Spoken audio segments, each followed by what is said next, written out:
Assalamualaikum warahmatullahi wabarakatuh, pemirsa Banten TV dimanapun Anda berada. Senang sekali bersama saya Asep Mulyana pada kesempatan kali ini bisa membersamai kegiatan Anda dimanapun berada. Dan pada kesempatan kali ini saya akan mencoba membahas tentang dari santri menjadi wakil rakyat. Dan ini menjadi salah satu tolak ukur kita sebagai motivasi tersendiri. Karena fakta sejarah tidak bisa dipungkiri bahwasanya pesantren memiliki kontribusi besar untuk bangsa Indonesia dan itu tidak terbantahkan. Kontribusi tersebut diperankan oleh komunitas pesantren baik sebelum kemerdekaan atau bahkan setelah kemerdekaan.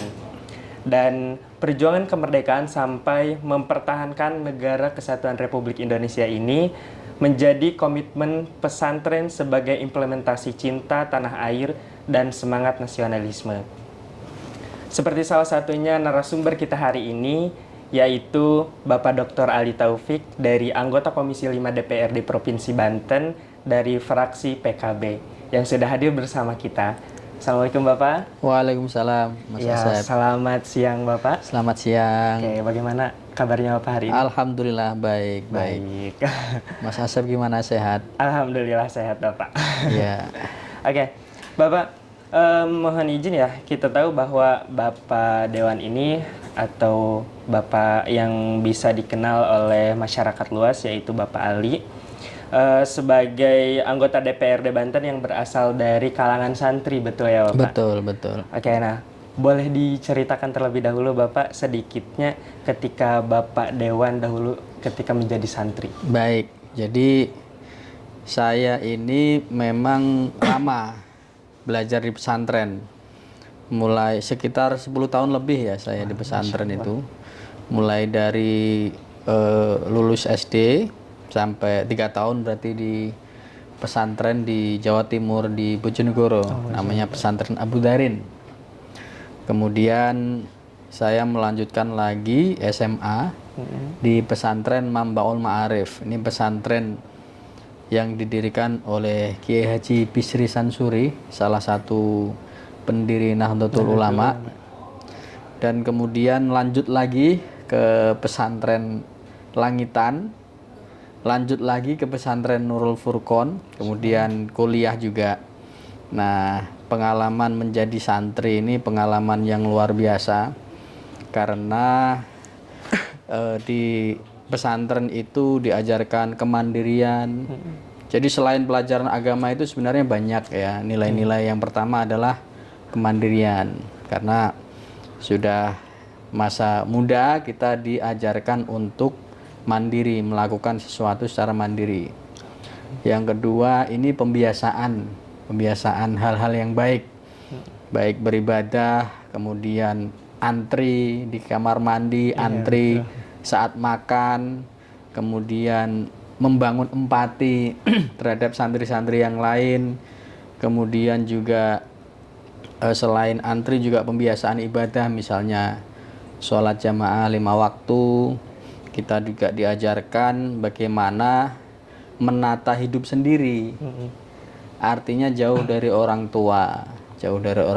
Nah, inilah sebenarnya sisi-sisi positif di luar keilmuan agama yang sebenarnya sangat bermanfaat ketika kita terjun ke masyarakat. Jadi kita sudah diajarkan sejak dini itu membangun empati, kemudian membangun toleransi dan lain sebagainya, banyak hal. Iya, betul banget Bapak. Dan memang kalau dari cerita Bapaknya ini tentu sudah kita tidak ragukan lagi ya, karena memang tadi disebutkan sudah mondok di pesantren A, B, C, dan bahkan udah 10 tahun ya Bapak gitu. Iya. Atau mungkin kurang lebih 10 tahun ya. Sebenarnya lebih. Kalau misalnya dihitung semuanya lebih. Iya. Oke. Bapak, nah kira-kira setelah lulus dari pondok pesantren yang terakhir, Bapak itu langsung terjun ke dunia politik atau belum terjun ke dunia politik? Tidak, jadi setelah saya lulus dari pesantren Mambaul Ma'arif Tinanyar Jombang, itu saya pengen kuliah. Tetapi karena orang tua saya nggak punya biaya, akhirnya saya pesantren lagi. Di pesantren lagi di Langitan. Kemudian tahun berikutnya saya berupaya untuk mencari beasiswa. Beasiswa akhirnya saya kuliah di di PTIQ Perguruan Tinggi Ilmu Al-Quran, dapat beasiswa S1. Dan kemudian lanjut S2 juga beasiswa. Dan lanjut lagi S3, semuanya beasiswa. Masya Allah. Ya, ini dari doa orang tua dan juga mungkin berkah saat nyantri ya. Iya, betul. Nah, ini menjadi kekuatan tersendiri buat saya. Nah, memang setelah nyantri saya kuliah, setelah kuliah saya nggak langsung ke politik. Saya waktu itu menjadi guru di salah satu sekolah dasar dan juga menjadi wartawan. Nah, setelah jadi guru, jadi wartawan, lalu saya jadi dosen juga, dosen di Politeknik Ketenagakerjaan. Sampai menjadi Kaprodi Manajemen Sumber Daya Manusia. Nah, dari saat itu sembari menjadi dosen, saya menjadi staf ahli anggota DPR RI. Nah, dari situlah saya terjun belajar politik. 10 tahun saya jadi staf ahli DPR RI. Di situ belajar politik kepada anggota DPR dan juga ikut kaderisasi di Partai Kebangkitan Bangsa. Masya Allah. Nah, akhirnya memutuskan kemudian ikut terjun ke politik. Nah, sejalan dengan itu yang Bapak sampaikan barusan, kira-kira alasan Bapak yang mendasari Bapak terjun ke dunia politik itu kira-kira apa, Bapak? Nah, bagus, ini pertanyaan bagus. Kenapa saya yang awalnya akademisi, santri, kemudian terjun ke politik? Nah, politik itu adalah jalan tercepat. Jalan tercepat untuk memperbaiki kondisi kenegaraan. Memang untuk memperbaiki bangsa ini ada jalan tol, ada jalan arteri atau jalan biasa. Nah, melalui politik ini sebenarnya jalan tercepat. Karena politik inilah yang menentukan seluruh kebijakan. Betul. Jadi bahkan di dalam kitabnya Syekh Al-Mawardi menulis dalam Al-Ahkamus Sultaniyah disebutkan As-siyasatu maudu'atun li khilafatin nubuwah fi khirasatiddin wa fi siyasatid dunya. Politik itu diwujudkan dalam rangka melanjutkan misi kenabian. Misi kenabian dalam dua hal. Yang pertama adalah menjaga agama. Jadi politik itu juga menjaga agama. Yang kedua, mengatur dunia. Jadi politik itu sangat penting. Bahkan ada seorang ilmuwan yang mengatakan buta terburuk itu adalah buta politik. Karena segala aspek kehidupan ini ditentukan oleh politik. Nah, dari situlah saya berpendapat bahwa politik ini bukan tujuan. Tapi politik ini wasilah. Wasilah itu apa? Perantara, alat. Alat untuk mengubah masalah menjadi maslahah, menjadi solusi. Nah, dari situlah saya akhirnya terjun ke politik. Jadi ya ingin ikut memperbaiki kondisi perpolitikan juga. Itu kira-kira. Bapak, mantap sekali ya alasan Bapak terjun ke dunia politik. Nah, sambil kita mengulik lebih dalam lagi, selain itu ya Pak, alasan Bapak terjun ke dunia politik itu kan tadi ya. Nah, di dunia politik kan banyak partai ya Bapak. Nah, kira-kira alasan Bapak kenapa masuk partai PKB? Nah, kenapa saya masuk partai PKB? Saya melihat partai PKB ini satu-satunya partai yang didirikan oleh orang-orang yang hebat. Didirikan oleh para ulama. Jadi pendiri PKB itu deklaratornya ada 5. Kiai Haji Abdurrahman Wahid, Kiai Haji Mustafa Bisri, Kiai Haji Munasir Ali, Kiai Haji Ilyas Ruhiyat, dan Kiai Haji Muhid Muzadi. Ini tokoh-tokoh ini selama hidupnya dikenal sangat baik. Dan sampai sekarang sudah berpuluh-puluh tahun beliau semuanya sebagian almarhum. Ini rekam jejaknya terlihat baik. Tidak ada satupun dari kelompok masyarakat yang meragukan track record beliau. Jadi dengan demikian produk yang mereka keluarkan tentu akan baik. Maka deklarator PKB inilah yang menginspirasi, karena satu-satunya partai yang didirikan oleh ulama. Yang lain mungkin didirikan oleh bos media, didirikan oleh pengusaha. Tentu motifnya berbeda dengan para ulama. Iya, betul. Nah, selain itu PKB ini juga, sebenarnya PKB ini adalah partai yang nasionalis. Partai nasionalis, religius nasionalis. Jadi tidak hanya terbuka, juga banyak dari PKB ini yang non muslim, di Konghucu ada, kemudian Protestan ada, dan lain sebagainya, semuanya ada. Jadi partai religius nasionalis itu kira-kira. Oke ya Pak. Nah, saat ini kan Bapak sudah menjadi anggota DPRD Provinsi Banten, yang dimana ini periode pertama ya Betul, Bapak? Betul. betul. Oke. Nah, kira-kira apa tantangan terberat Bapak setelah menjadi anggota DPRD? Baik, tantangannya memang ternyata menjadi anggota DPRD ini yang pertama adalah tantangannya kita menjaga amanah ini. Jadi banyak sekali aspirasi dari masyarakat, yang masyarakat itu banyak berharap dari anggota dewan. Iya, betul. Nah, mewujudkan aspirasi-aspirasi yang sekian banyak inilah yang sulit. Ini kan karena juga ada keterbatasan kewenangan DPRD. Kan DPRD ini kewenangannya kan budgeting, legislasi, dan pengawasan. Tidak ada kewenangan eksekusi. Nah, ini masyarakat banyak mengira bahwa DPR Dewan itu punya kewenangan eksekusi, sehingga banyak berharap. Ya, intinya menjaga amanah aspirasi dari masyarakat ini yang paling menjadi tantangan. Karena memang ya kita semuanya ini dewan itu kerjanya ngomong. Ngomong kepada OPD, ngomong kepada gubernur agar ini loh aspirasi masyarakat saya tolong dipenuhi. Tetapi ketika misalnya gubernur atau dinas atau OPD tidak memenuhi, kita tidak punya alat apapun untuk memaksa atau memecat atau memindahkan dinas itu. Sehingga ya kadang-kadang omongan menjadi omongan aja. Ini tantangannya, iya. Tanpa ada implementasinya. Betul, gitu ya. kadang-kadang begitu. Oke, nah memang sepertinya menjadi tantangan terberat bagi seluruh anggota dewan gitu ya Pak, kalau seperti itu. Betul. Oke, nah kalau dari Bapak sendiri, sektor apa yang akan menjadi fokus Bapak di parlemen ini? Ya, saya sebagai background akademisi tentu yang pertama adalah pendidikan. Yang menjadi concern saya pendidikan.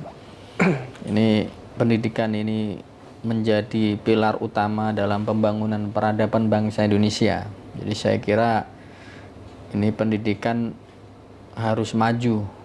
Akan menjadi concern saya di situ.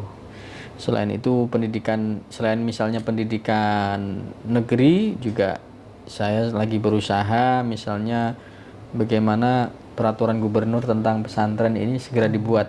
Iya, betul Pak. Nah, itu kira-kira. Karena tidak bisa dipungkiri ya Pak, peran pesantren memang sangat vital ya untuk kemajuan NKRI ini. Betul. Oke.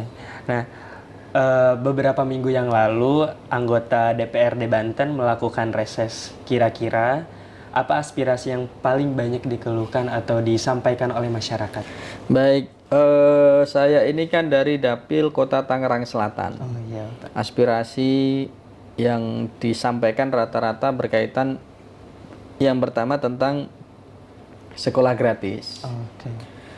Yang pertama tentang sekolah gratis itu kemarin banyak beberapa mekanisme yang belum tersosialisasi dengan baik. Yang kedua akses pelayanan kesehatan. Akses pelayanan kesehatan yang di rumah sakit selalu penuh.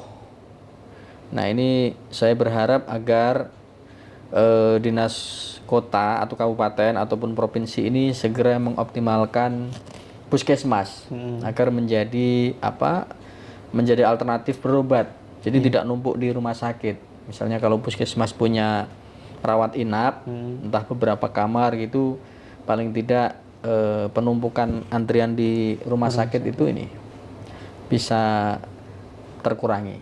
Oke, benar banget Bapak. Jadi rata-rata memang pendidikan dan kesehatan kalau di Kota Tangerang Selatan. Oke. Mungkin kalau di dapil lain seperti Lebak, Pandeglang itu mungkin infrastruktur ya Iya, ininya, betul. keluhannya gitu. Iya, apalagi jalan ya Pak Iya, di Kabupaten Lebak yang memang banyak disoroti oleh media juga. Betul. Nah, selanjutnya bagaimana langkah Bapak untuk mewujudkan aspirasi-aspirasi yang disampaikan masyarakat? Ya, saya tetap akan melakukan menyampaikan aspirasi melalui forum-forum resmi atau non resmi. Jadi menyampaikan aspirasi itu juga harus dibutuhkan lobby-lobby kepada dinas-dinas terkait ataupun melalui rapat koordinasi. Saya akan terus menyuarakan kepada dinas, kepada pihak terkait untuk melaksanakan atau memenuhi aspirasi konstituen saya di Kota Tangerang Selatan. Oke. Nah, yang kita tahu ya Pak, pada pemilu kemarin Partai PKB ini salah satu partai pengusung dari Pak Andra Soni gitu ya, Betul. Pak Andra Soni dan Pak Dimyati. Betul. Nah, bagaimana melihat program-program Pemprov Banten ini gitu, kalau dari Bapak? Betul, kemarin kami mendukung pasangan Andra Soni Dimyati itu memang karena visi misinya bagus, yaitu sekolah gratis dan tidak korupsi. Nah, saya pikir ini visi misi pertama di seluruh Indonesia, di seluruh kabupaten, daerah, kota maupun provinsi yang memberanikan ada jargon tidak korupsi saat kampanye. Nah, ini karena visi misinya baik, jadi kami mendukung. Ya, semoga dalam perjalanannya pemerintahan atau gubernur ini bisa melaksanakan kampanyenya, melaksanakan janji-janji kampanyenya. Yang pertama, sekolah gratis memang sudah dilaksanakan, Sudah terrealisasi. sudah terrealisasi meskipun belum sempurna, Iya, tetapi sudah harus dilanjutkan. Programnya bagus. Sempurna, ada beberapa perbaikan, itu memang sebuah kewajaran, dan satu hal yang penting buat masyarakat adalah tidak korupsi. Ini Iya, penting. betul banget. Iya, ini penting dan ini mungkin yang ditunggu masyarakat juga. Iya, betul banget. Nah, sejalan dengan itu apa yang menjadi catatan Bapak untuk untuk perjalanan Bapak Pemprov Banten ini? Baik. Yang menjadi catatan kira-kira. Catatannya begini ya, memang pembangunan Provinsi Banten ini tidak cukup hanya mengandalkan PAD atau APBD. Jadi Dinas Provinsi Banten harus lebih kreatif lagi untuk menarik investor luar ke Banten, investor-investor swasta ke Banten, dengan dijalin kolaborasi yang baik, dengan sinergisitas yang baik, itu akan menarik meningkatkan ekonomi masyarakat. Kalau mengandalkan PAD, APBD itu pasti akan berjalan, akan lambat. Tapi kalau mungkin menggerakkan sektor swasta, UMKM, pariwisata, itu nanti akan lebih cepat perkembangannya. Iya, gitu catatannya. Nah, ini selama Pak Andra Soni menjabat, ini sektor swasta belum banyak bergerak, misalnya ke Banten Selatan ini belum banyak yang gerak. Oh iya, apalagi di Banten Selatan sejauh ini banyak dari sektor pariwisata ya Pak? Iya, ya belum tergerakkan di situ. Untuk program-program sekolah gratis, Banten Sehat sudah berjalan baik. Oke Bapak, nah untuk Bapak sendiri, kira-kira harapan Bapak untuk Banten ke depannya gitu?